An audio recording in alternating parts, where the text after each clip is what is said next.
ক্রিয়া প্রতিষ্ঠানে নিজেদের সন্তান, পরিবার, আত্মীয় স্বজন, যত ধরনের লোকবল আছে তাদেরকে বসিয়ে সেখানে আরেকটা পরিবারতন্ত্র প্রতিষ্ঠা করেছে এই বিএনপি। তাদের 31 দফাকে অমান্য করে জেলা এবং বিভাগীয় শহরগুলোতে প্রশাসক বসিয়ে নিজেদের 31 দফার সাথে প্রতারণা করেছে এই বিএনপি। জুলাই অভ্যুত্থানের পরে মানবাধিকার কমিশন, দুদকের যে সংস্কার কমিশন অধ্যাদেশ, আরো এই ধরনের গুরুত্বপূর্ণ যে অধ্যাদেশগুলো, সেগুলো আইনে পরিণত না করে প্রতারণা করেছে এই বিএনপি। আপনারা প্রত্যেকটা জায়গায় যান, স্বজনপ্রীতির সর্বোচ্চ দৃষ্টান্ত প্রত্যেকটা জায়গায় প্রশাসনে, পুলিশে, সচিব থেকে ডিসি, এসপি থেকে শুরু করে প্রত্যেকটা জায়গায় চালু করেছে আবার বিএনপি।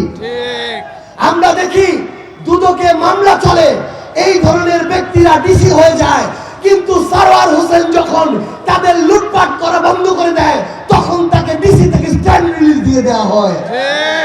আমরা নতুন এক খেলা দেখছি তাদের জায়গা থেকে।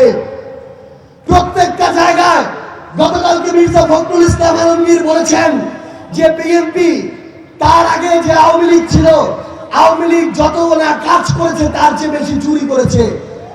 আমরা তার কথাকে সমর্থন জানাই, কিন্তু আমরা বিএনপির কাছে জানতে চাই যারা কাজের চেয়ে চুরি বেশি করলো বিগত 4.5 মাসে ওই চোরের বিরুদ্ধে আপনারা কি ব্যবস্থা নিয়েছেন?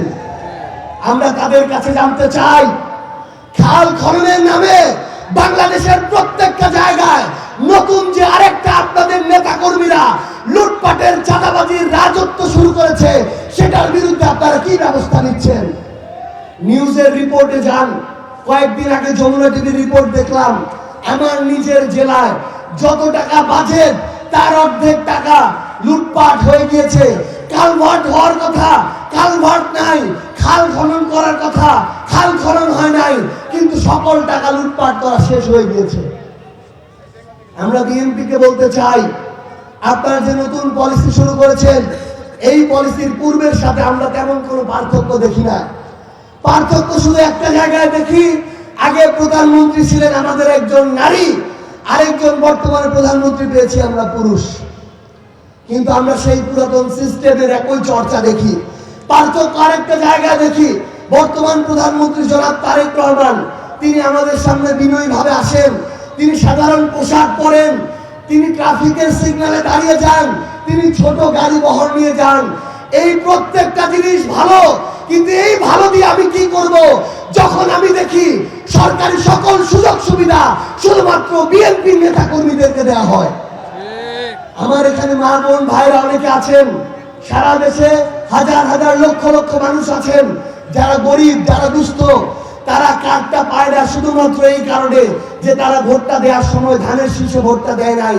তাহলে বিএনপিকে উত্তর দিতে হবে, বিএনপি কি শুধু ধানের শীষের সরকার নাকি বিএনপি এই বাংলাদেশের সরকার?